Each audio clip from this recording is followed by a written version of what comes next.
नमस्कार, मैं हूं आपके साथ आस्था कौशिक और आप देख रहे हैं महाबहस। शुरुआत हम महाबहस की करेंगे, लेकिन सबसे पहले आपको दिखाते हैं आज के पॉलिटिकल पंचेस। लेकिन हमको ये याद रखना चाहिए कि that government before 2014 was full of corruption. भ्रष्टाचार से आकंठ डूबी हुई सरकार थी। माननीय प्रधानमंत्री जी ने इन 11 सालों में देश के हर गरीब के लिए गरीब कल्याण की योजना, एक आम आदमी की जीवन यापन की सारी आवश्यकताएं उनकी योजनाओं के माध्यम से जन जन तक पहुंचाने का काम किया।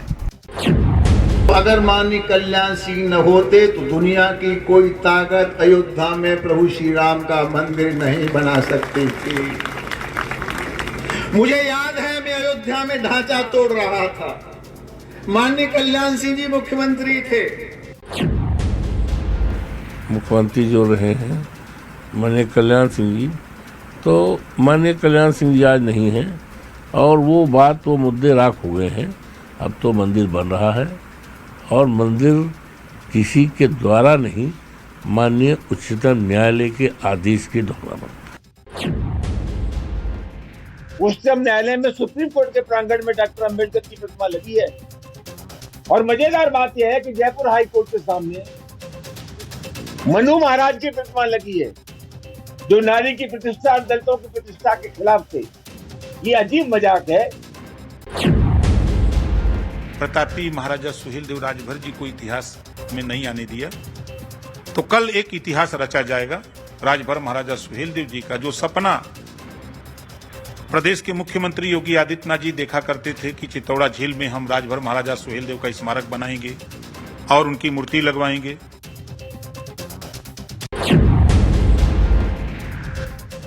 तो ये तो थे आज के पॉलिटिकल पंचेस, लेकिन आज उत्तर प्रदेश की ये सबसे बड़ी बहस हम जिस मुद्दे पर करने जा रहे हैं या जिस क्राइम स्टोरी पर करने जा रहे हैं, वो एक बहुत बड़े क्रिमिनल मनोविज्ञान की तरफ इशारा करती है, एक सामाजिक मुद्दे की तरफ इशारा करती है। जिसने भी इस क्राइम स्टोरी को देखा और सुना वो दहल तो गया ही, लेकिन तरह तरह की चर्चाएं और सवाल भी खड़े हो गए। इंदौर के कपल की शिलांग में हॉरर स्टोरी ने हर किसी को दहला दिया है। पत्नी सोनम पर आरोप है कि उसने प्रेमी राज के लिए पति राजा की बेरहमी से हत्या करवा दी। सोनम 17 दिनों बाद यूपी के गाजीपुर से मिल चुकी है और एक एक करके इस पूरे केस की परतें भी खुलनी शुरू हो गई हैं। यह पहला मामला नहीं है जिसमें extra marital affair life partner की जिंदगी से ज्यादा अहम दिखा है। इससे पहले मेरठ की मुस्कान, औरैया की प्रगति समेत ऐसे कई केसेस सामने आ चुके हैं। आज इसी मेंटालिटी और मनोविज्ञान को समझने की कोशिश करेंगे। लगातार सामने आ रही वारदातों के पीछे का आखिर कारण क्या है, और सवाल यह कि मुस्कान, प्रगति, सोनम आखिर कैसे बन गई इतनी बेरहम। एक्सपर्ट से आज महाबहस में इसी पर होगी चर्चा और हमारे साथ गेस्ट पैनल भी जुड़ रहा है। उनसे इंट्रोडक्शन आपका करा देते हैं। डॉक्टर इशियाना राज जी हमारे बीच में हैं, साइकोलॉजिस्ट।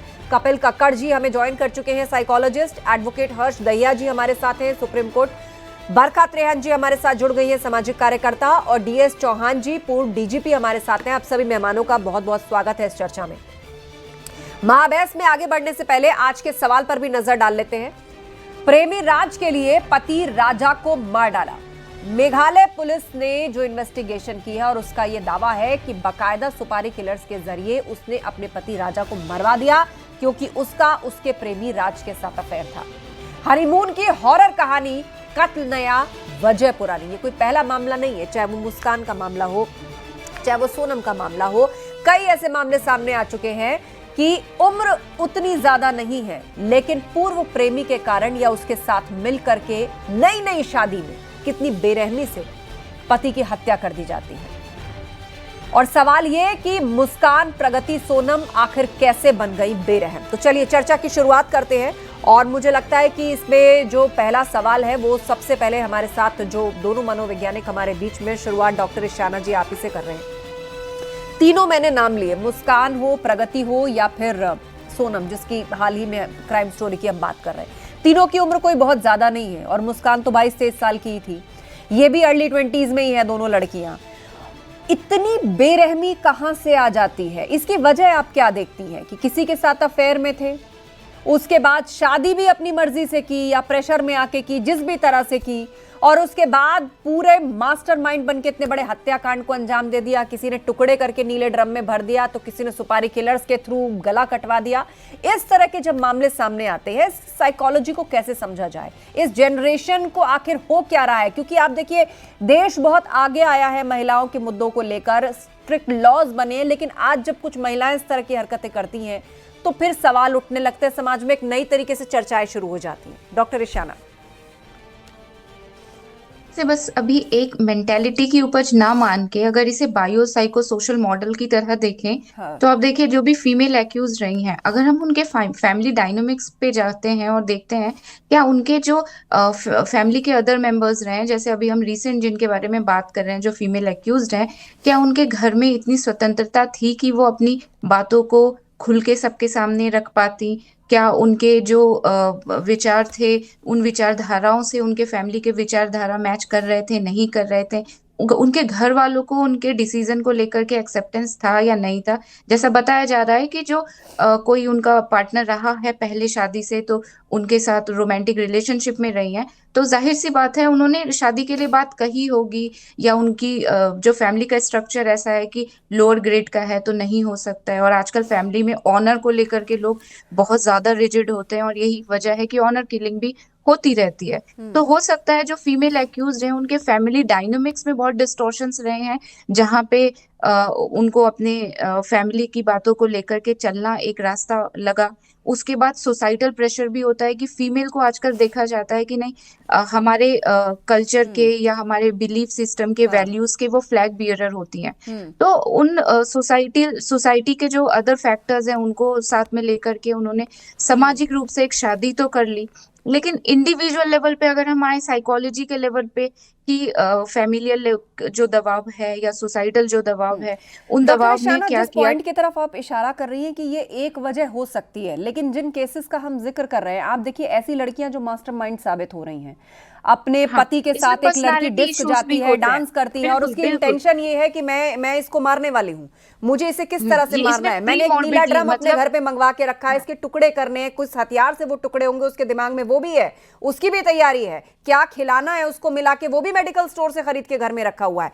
तो ये मास्टरमाइंड की पहचान है। तो आपको लगता है कि जो इस लेवल का मास्टरमाइंड है वो घर वालों के किसी प्रेशर में या किसी सोशल प्रेशर में दबेगा? मैं लौटूंगी आपके पास, मैं चाहूंगी कपिल कक्कड़ जी इस पर कमेंट करें। कपिल कक्कड़ जी, का जमाना है, सोशल मीडिया का जमाना है, तो जहां पे आपके जो वैल्यूज हैं, जो कल्चर है, वो कहीं ना कहीं they take a back seat. तो यहाँ पे आज जो जमाना है वो है सेल्फ सेंटर्डनेस का, वो है सेल्फिशनेस का, वो है स्ट्रॉन्ग कंफर्ट जोन का, वो है लाइफ अपने टर्म्स पे जीने का। और जहां पे आदमी को लगता है कोई ऑब्स्टिकल है तो वो उस ऑब्स्टिकल को कहीं ना कहीं हटाने की कोशिश करता है। लेकिन ये चीज अपने फैमिली के लिए दिमाग में क्यों नहीं आती कपिल कक्कड़ जी? अगर इंसान सेल्फिश होता है, क्या उसकी प्रेशर में शादी करवाई जा रही है, तो वो वहां रिवोल्ट करने के लिए सेल्फिश क्यों होता है? क्यों एक घर का पूरा चिराग बुझा दिया, पूरा परिवार बर्बाद कर दिया? आपका सवाल बिल्कुल ठीक है। इस केस में इस लड़की ने ये सोचा कि ठीक है, मैं अपने घर वालों को भी खुश कर दूं, और क्योंकि ये जो है, जो लड़का है जो मेरा जिससे अफेयर चल रहा है, वो ऑलरेडी मेरे ऑफिस में काम करता है, तो मैं एक अपनी मैरिटल लाइफ भी जीते रहूंगी और मैं कहीं ना कहीं इसके साथ अफेयर भी करते रहूंगी।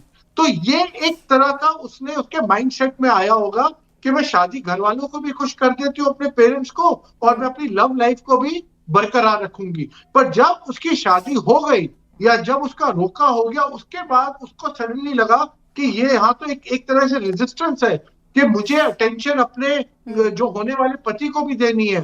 तो वो आहिस्ता आहिस्ता उसका जो होने वाला पति, क्योंकि उसका कोई इमोशनल कनेक्ट नहीं था, please remember that, she is getting married to him out of compulsion और व्हाट एवर रीजन, उसका जो एक्चुअल लवर है जिससे इमोशनल कनेक्शन है वो कोई और है।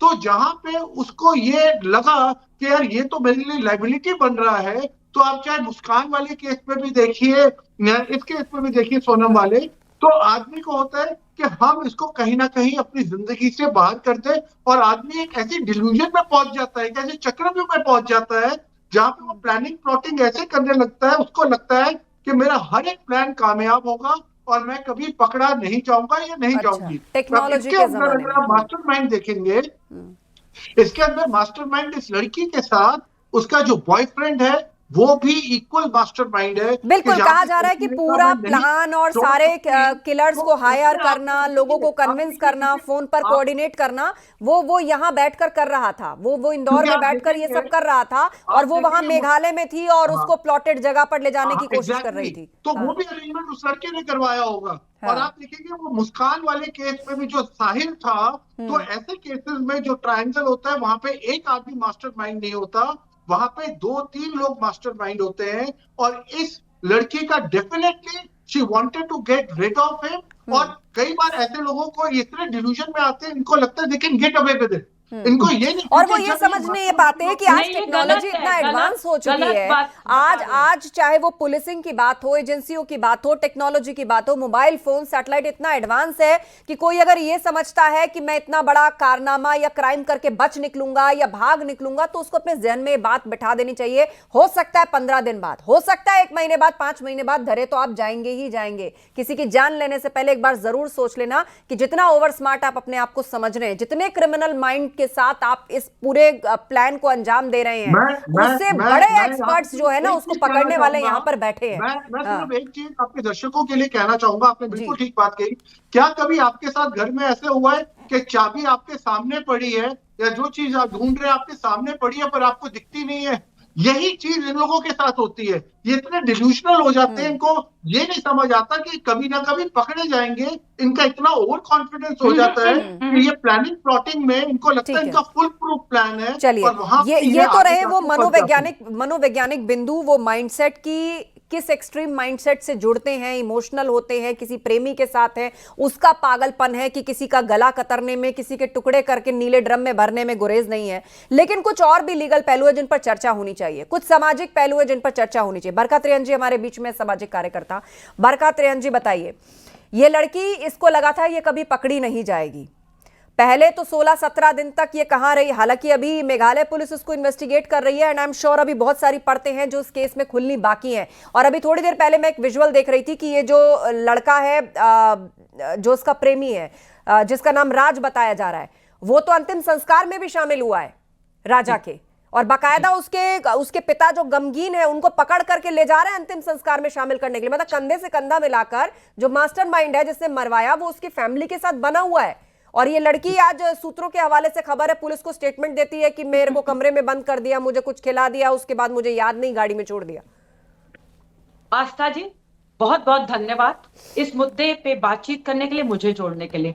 अब मैं आपको बताना चाहूंगी, बहुत ही दुर्भाग्यपूर्ण घटना है और इसकी हम जितनी निंदा करें उतनी कम है। एक कोल्ड ब्लडेड मर्डर है जिसे प्लान किया इस लड़की। सोनम बेवफा नहीं, सोनम किलर है।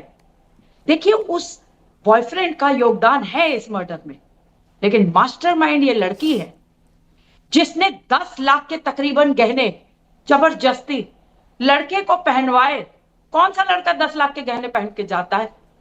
कौन सा लड़का इतना कैश कैरी करता है, या इतना उसका बैंक बैलेंस होना चाहिए? वो हनीमून पे जा रहा है, इंडिया में ही घूमने जा रहा था, कोई फॉरेन कंट्री नहीं जा रहा था। बहुत सारे पहलू हैं, उन्हें ध्यान रखना पड़ेगा। लाखों पुरुष इस देश के मर चुके हैं ऑलरेडी, लाखों मर रहे हैं। अतुल सुभाष के बाद एक बहुत बड़ी बहस छिड़ी थी। आत्महत्याएं की दर मैंने हर जगह बैठ के बताई है, 4 गुना है। ये एनसीआरबी का डेटा मैं बता रही हूं। लेकिन अब तो हत्याएं थम नहीं रहे। कहीं कॉफी में जहर, कहीं औरैया में 15 दिन की शादी में, जब हमें पता नहीं होता कि नंद कौन है, सास कौन है, ससुर कौन है, मुंह दिखाई कि 2.5 लाख की रकम से कॉन्ट्रैक्ट किलर्स हायर किए जाते हैं, बॉयफ्रेंड के साथ मिलकर के हत्या कर दी जाती है। दूसरी ओर एक सरकारी नौकरी लेने के लिए बॉयफ्रेंड के साथ मिलकर के पति की हत्या। अभी और देखिए, सौरभ हत्याकांड में मैं मेरठ में थी 2 दिन, लेकिन मुस्कान जिसने कोल्ड ब्लडेड मर्डर को प्लान किया था, वकील नहीं मिल रहे। वो वकालत की पढ़ाई कर रही है कि अपनी पैरवी मैं ही करूंगी अच्छे से, कोई और नहीं कर पाएगा। कहा जा रहा था आस्था जी, अभी यहाँ पे कहा जा रहा था कि मुस्कान का मास्टरमाइंड साहिल था। गलत परोसा जा रहा है। साहिल मास्टरमाइंड नहीं था, मुस्कान मास्टरमाइंड थी, जिसने ट्यूटर किया था, फेक आईडी बना करके साहिल को ट्यूटर किया था। मैं एम्पैथेटिक हूं टुवर्ड्स वुमेन एंड मेन दोनों। मेरा चश्मा दोनों के लिए बराबर है। ठीक है। आप सोचते हैं कि सिर्फ महिला ने अगर क्राइम किया है तो उसे छोड़ देते हैं, चश्मा आपका बदल देता है, लेकिन क्राइम का कोई जेंडर नहीं होता। इस कानून पुरुषों के लिए है ही नहीं इस देश में, तो यही विडंबना है। और इसीलिए पुरुष ये कानून की और आपने बहुत महत्वपूर्ण इशारा किया है। हमारे बीच में डीएस चौहान जी हैं, पूर्व डीजीपी, उन्हीं से पूछ लेते हैं। सर, कानूनों की अगर बात आती है तो फीमेल राइट्स को प्रोटेक्ट करने, उनकी एट्रोसिटी टुवर्ड्स फीमेल जो वायलेंस होते हैं या जो क्राइम होते हैं, उनके लिए देश में लॉज स्ट्रांग है और समय समय पर उनको और स्ट्रांग करने की मांग चलती है। लेकिन ये जो रीसेंट ट्रेंड है जहां पर मेल्स का जो है वो विक्टिमाइजेशन हो रहा है, कहीं सुसाइड लेवल तक लोग मजबूर हो जा रहे हैं तो कहीं इस तरह से कत्ल हो जा रहा है लोगों का, और सामाजिक स्तर पर यह आवाज उठ रही है कि कोई लॉ क्या और भी होना चाहिए, या इस चीज को अब एक नए चश्मे से देखे जाने की जरूरत है, इस सबको रिहैश कर देने की जरूरत है। सबसे पहले तो मैं टीवी 18 को बधाई देना चाहता हूं कि उन्होंने इस ज्वलंत मुद्दे पर ये डिबेट रखी है। मुझे पूरा विश्वास है कि इस सार्थक डिबेट से जो है समाज को जरूर दिशा मिलेगी। दूसरा, मैं मेघालय पुलिस और उनके डीजीपी को बधाई देना चाहता हूं कि उन्होंने बहुत त्वरित गति से बहुत अच्छा साइंटिफिक इन्वेस्टिगेशन किया और इस केस को वर्कआउट किया, अक्यूज को अरेस्ट किया। इस मुद्दे पर मुझे ये कहना है कि हमारा समाज जब धीरे धीरे एजुकेट होता गया, हमारे यहाँ लिबरल थॉट्स आए, लिबरल वैल्यूज आए, हमने अपने बच्चियों को पढ़ाने लिखाने के लिए सारे दरवाजे खोल दिए स्कूल कॉलेज के। लेकिन हमारी जो फैमिली वैल्यूज हैं आज भी हमारी सामंती फैमिली वैल्यूज हैं।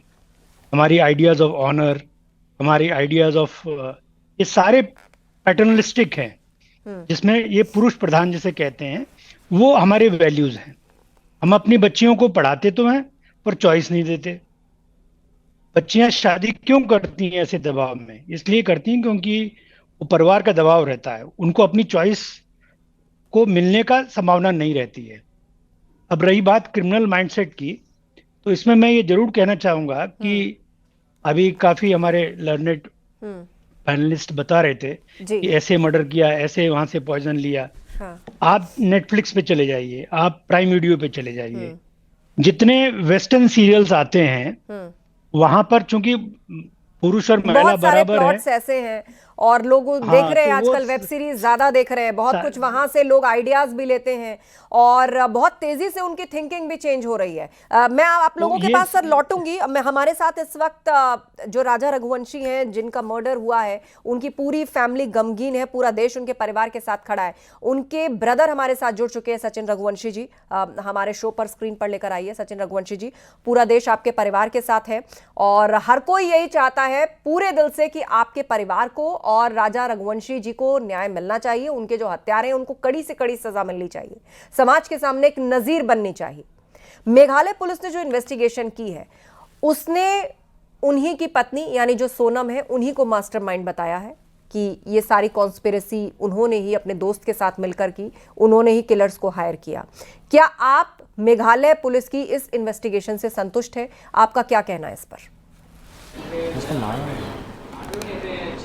वो तो सुनो, आप तक आवाज पहुंच रही है सचिन जी? मेरी आपको मेरी आवाज पहुंच रही है? मेरे को आवाज आ रही है, बताइए। मेरा सवाल आपसे ये, पूरा देश आपके परिवार के साथ है और हर कोई चाह रहा है कि न्याय मिले और नजीर बने। मेघालय पुलिस ने जो अभी तक इन्वेस्टिगेशन की है, क्या आप उससे संतुष्ट हैं? क्योंकि उन्होंने तो सोनम को ही मास्टरमाइंड बताया है, अपने दोस्त के साथ मिलकर। आज सोनम की वजह से मेघालय बदनाम हो गया, आज सोनम की वजह से पूरा मेघालय बदनाम हो गया है। वहाँ की सरकार से मैं माफ़ी मांगता हूँ कि इस तरह की घटना जो हुई थी, हमें वहाँ के लोकल्स लोगों ने कुछ बताया था तो हमें ऐसा लगा था कि ऐसा कुछ होता है। बाकी मेघालय सरकार ने जो हमें सपोर्ट करा है, वो 17 दिन के अंदर इस केस पे जो मोड़ लेके आया है वो बहुत अच्छा है, मतलब बहुत ज़्यादा अच्छा है। हम तो हैरान थे कि ऐसा हो सकता नहीं। आज लगता है कि यदि वहाँ की सरकार सपोर्ट नहीं करती कभी तो हो सकता है कि केस एक मर्डर मिस्ट्री में बन के ख़त्म हो जाता, लेकिन वहाँ की सरकार ने बहुत अच्छा काम करा है। और जो शक के दायरे में जो आए थे, मतलब आप इस इन्वेस्टिगेशन से संतुष्ट है और आप मान रहे हैं कि इसके पीछे जो है वो सोनम का हाथ है? जी सर, मैडम, सोनम का हाथ इसलिए हमको यकीन हो गया है कि जो लड़का पकड़ा है राज कुशवाहा, जो मेन अपराधी है, वो सोनम के उनकी कंपनी में काम करता था। कि उनके और भी लोग काम करते हैं, लेकिन इस राज कुशवाहा ही क्यों पकड़ाया। और अभी मेरे को एक जानकारी मिली है कि राज कुशवाहा जिस दिन में राजा का अंतिम संस्कार था, उस दिन उसको लेके भी वो उसके पापा को लेके भी आया था साथ में, और उसके पापा को साथ में लेकर घूम रहा था। तो ये जानकारी मेरे पास में जो आई है, ये है वो लड़का राज कुशवाहा जो उसके पापा के साथ में खड़ा हुआ है। जी, ये तस्वीरें जो है देखा ये मैडम आपको? लगातार ये जो राज ये कुशवाहा, स्क्रीन ये। पर चल रही हैं तस्वीरें। हाँ। और मैंने इसका भी जिक्र भी किया था कि हाँ, किस तरह हाँ, सोनम के पिता को जो है वो राजा के अंतिम संस्कार में पकड़ के ला रहा है, बिल्कुल वैसे ही जैसे एक पारिवारिक सदस्य होता है। मतलब ये चीज बताती है कि उसका कितना घुलना मिलना इस परिवार हाँ। के साथ था।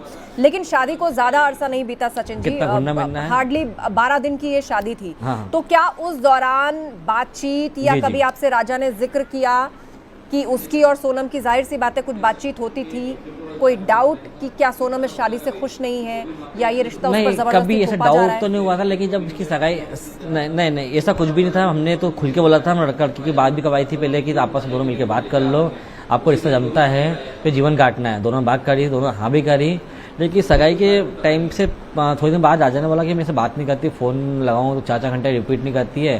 तो हमने लगा मम्मी को बोला, तो मम्मी बोला, मम्मी ने से बात करी तो बोला मैं बिजी रहती हूँ, उससे बात नहीं कर पाती हूँ।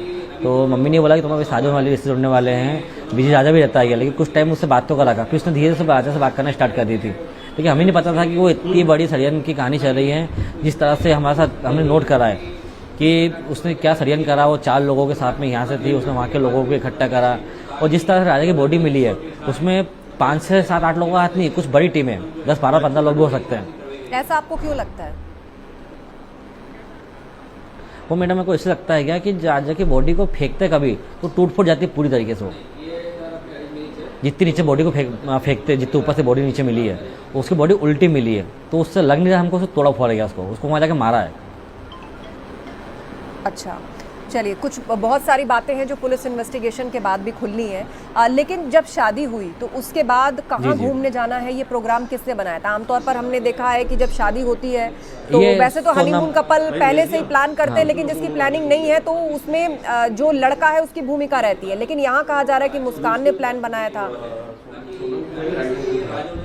मुस्कान सोनम ने जी, सॉरी, सोनम ने। हेलो जी जी, हाँ, सोनम ने प्लान बनाया तो सोनम ने टिकट बुक करी थी, और मेरे को भाई ने 2 दिन पहले बोला कि भैया वो शिलोंग की टिकट, मैं शिलोंग के सॉरी असम जा रहा हूँ। तो मैंने मना करा कि अभी शादी नहीं हुई है, पैसे खर्चे अभी बहुत कर दिया अपन ने, अभी नहीं जाएंगे, बाद में जाना। तो बोला भैया मैंने नहीं, सोनम ने टिकट बुक करी है, वो टिकट उसने बुक भी कर दी है, सरप्राइज गिफ्ट है मेरे, उसने बोला सरप्राइज गिफ्ट है। तो मैं घर बोलना मैं कि टिकट मैंने बुक करी है। तो हमको लगा मैं आज के बच्चे समझदार है, वो भी उनकी कंपनी में काम करती है, अकाउंट वो भी देखती है, और राजा भी देखता है क्या। तो मेरे को लगता ठीक है, सरप्राइज गिफ्ट है, पति पत्नी की मर्जी है, तो हमने भी इतना सोचा नहीं, इनको रोका भी नहीं। टिकट बुक हो ही गई थी तो मना भी कैसे कर सकते थे हम। हमें क्या पता था कि वो तो पूरी कहानी अलग चल रही है। ऐसी भी कोई खबर थी कि शायद वापसी का टिकट अभी बुक नहीं हुआ था, क्या ये सही है? वापसी का टिकट बुक नहीं हुआ था मैडम, वो तो पूरी मतलब यहाँ सोच के गए थे वो कि क्या करना है, इसलिए उन्होंने वापसी टिकट नहीं करी थी। तो जिस दौरान वो लोग वहां पहुंचे, जिस तरीके से उनकी कंपनी के लड़के का नाम आया, हाँ, आपकी बातचीत होती रही होगी फोन कॉल पर उनसे? बातचीत होती रही मेरी, जैसे राजा से मेरी अजीब तक बात होती थी कि उसको अमाउंट कितना देना, उसकी तनख्वाह कितनी बाकी है, उसको क्या करना है, या ऐसी बात होती थी मेरी कि इसको पैसे डालना है, ये मेरे से चला करता था। और 23 तारीख को 1:30 बजे बाद फ़ोन होना बंद हो गया, और वहाँ से हमको बोला कि नेटवर्क नहीं आएगा। तो हम भी यकीन करें नेटवर्क नहीं आएगा, लेकिन विपिन रघुवंशी जब शिलोंग में 10 दिन रहा तो वहाँ पर कहीं भी ऐसी जगह नहीं थी, नेटवर्क गायब हुआ है। तो सबके दायरे में तो वहीं से चीज़ आ रही कि ऐसा क्यों बोला, और मम्मी से इनने बोला था कि मम्मी नेटवर्क का इशू है क्या, तो नेटवर्क नहीं आएगा। किसी ने राजा को बोला होगा ऐसा कि भाई तू ऐसा बोल रहे नेटवर्क नहीं आएगा, उसने बोल दिया बेचारे ने। शादी के बाद आमतौर पर जो परिवारों में देखा जाता है वो ये है कि जो गोल्ड है उसको फौरन सही जगह पे, सुरक्षित जगह पे पहुंचाया जाता है, लेकिन वो गोल्ड लेकर जा रही थी, तब भी आप लोगों को डाउट नहीं हुआ कि इतना सोना लेकर जाना, वो भी घूमने? तो ये तो एक अपने आप में लोग अवॉइड करते हैं इस चीज़ को। हाँ, थोड़ा सा मैडम इसमें क्या हुआ था कि जैसे कि शादी के 4 दिन बाद लड़की अपने घर जाती है, और उसके बाद 15 दिन बाद या 10 दिन बाद वापस आती है। तो हमने यहाँ से जो रकम चढ़ाई है, जो दी है, वो नॉर्मली बात है, उसकी मम्मी के घर जाएगी, उसकी मम्मी उसको सेफ रखेगी। और हमें क्या पता है यहाँ 4 दिन बाद जाने बाद टिकट बुक करके आगे ही प्लानिंग कर ली है, और गोल्ड भी लेके गई पूरा वो। ठीक है, राजा के पास भी नगद पैसे रहते हैं और सबके पैसे नगद रहते हैं। सचिन जी शुक्रिया बातचीत के लिए, और हम यही उम्मीद करते हैं कि ये जो इंसाफ की आवाज़ उठी है और न्याय मिले पूरे परिवार को और सख्त सजा कातिलों को। धन्यवाद हमसे बातचीत के लिए। लौटते अपने पैनलिस्ट की तरफ, हमारे साथ एडवोकेट हर्ष दहिया जी हैं, सुप्रीम कोर्ट। हर्ष दहिया जी, आपसे जानना चाहेंगे क्योंकि हम जिक्र इसके कानूनी पहलुओं पर कर रहे थे, तो अब लोग जो डिमांड कर रहे हैं इसकी विभत्सता को देखते हुए या हाल के कुछ केसेस की विभत्सता को देखते हुए कि क्या महिलाओं के साथ रियायत बरती जानी चाहिए जो इस तरह का मास्टरमाइंड निकलती हैं? आस्था जी, देखिए, मैं तो ये मानता हूं कि 2 मिनट में तो मैं अपना पूरा पक्ष नहीं रख पाऊंगा। ये बहुत ही गहरा और विचलित करने वाला मामला है। बट जो मैं बात बताना चाहूंगा वो ये है कि समाज में एक विकृति आ चुकी है। कभी आप कोर्ट में आइए, पहले कमर्शियल मैटर्स होते थे, क्रिमिनल मैटर्स होते थे। आज के समय में फैमिली मैटर्स इतने ज्यादा बढ़ गए हैं कि उनका एक फ्लड आ चुका है। आप चाहे डिवोर्स के मैटर्स देखें, डिवोर्स के मैटर्स देख के लगता है कि marriage as an institution has broken down in India, कि अब वो मैरिज जो इंस्टीट्यूशन था वो रहा ही नहीं है। उसके बाद आप देखें कि जो ये दहेज के मामले हैं ये इतने बढ़ गए हैं। भाई, जब आप ये देखिए समाज में सशक्तता आ गई है तो तब तो ये मामले कम होने चाहिए थे, अब लेकिन बढ़ रहे हैं। क्या पता चलता है जब हम इसको बहुत ज्यादा गहन करते हैं कि मैक्सिमम ये मामले फेक होते हैं कि भाई दोनों पति पत्नी में बनी नहीं या कोई और रीजन था, लगवा दी गई, धारा लगवा दी जाती है। पूरा का पूरा पैकेज होता है कि भाई जो पूरे 3-4 केसेस का पैकेज लड़के पे लगाया जा चुका होता है। अब आप उसमें देखिए उससे हुआ क्या है कि marriage as an institution break down हो गया। कितने आदमी हैं जो रोज सुसाइड कर रहे हैं। और अब तो ये बहुत ही विचलित करने वाला नया ट्रेंड आया है कि चलिए, जब तक ये केसेस की बात थी तब तक एक सीमा तक हम सोच सकते थे कि भाई ठीक है, लेकिन अब तो ये हो गया है कि भाई अपने बॉयफ्रेंड्स के साथ मिलके ऐसे पति को मारा जा रहा है। और ये कोई एक केस नहीं है, आप पिछले साल में ही देख लीजिए, कम से कम 100 ऐसे केस आ चुके हैं। और ये कहीं ना कहीं हमें ये देखना पड़ेगा कि समाज किस तरीके से जा रहा है, किस दिशा में जा रहा है। जैसे कि अभी कपिल कक्कड़ जी ने बहुत अच्छी बात बोली थी कि ये जो सोशल मीडिया का जमाना है इसमें इतना इंस्टेंट ग्रेटिफिकेशन आ गया है कि हर कोई अपनी नॉर्मल लाइफ को जो सोशल मीडिया पे दूसरा बेस्ट लाइफ पोर्ट्रे कर रहा है जो कि फेक है उससे कंपेयर करता है। तो हर किसी को हनीमून भी मालदीव्स में चाहिए, हर किसी को पति भी ऐसा। एक्सपेक्टेशंस बहुत हाई हो चुकी हैं लाइफ में, बहुत हाई हैं। और मेरी मनमानी, मेरी आजादी, मेरी इच्छा, मेरी मर्जी, उसने उस एक्सट्रीमिटी का रूप ले लिया है कि अब धीरे धीरे उसके क्रिमिनल कॉन्सिक्वेंसेस हमें देखने को मिल रहे हैं। मुझे लगता है विषय ऐसा है, इस पर बहस और चर्चा बहुत लंबी होनी चाहिए, लेकिन फिलहाल वक्त का तकाजा है। आप सभी लोगों को मुझे यही धन्यवाद कहना होगा चर्चा में शामिल होने के लिए। तो सोनम 17 दिनों बाद यूपी के गाजीपुर से मिल चुकी है और एक एक करके इस पूरे केस की परतें भी खुलनी शुरू हो गई हैं। वहीं कोर्ट में प्रोड्यूस करके मेघालय पुलिस सोनम और हत्यारों को अपने साथ ले गई है। इन्वेस्टिगेशन आगे बढ़ेगी, अब देखना होगा क्या नए खुलासे इस मामले में होते हैं। महाबहस में इतना ही, खबरें जारी हैं, आप बने रहिए हमारे साथ।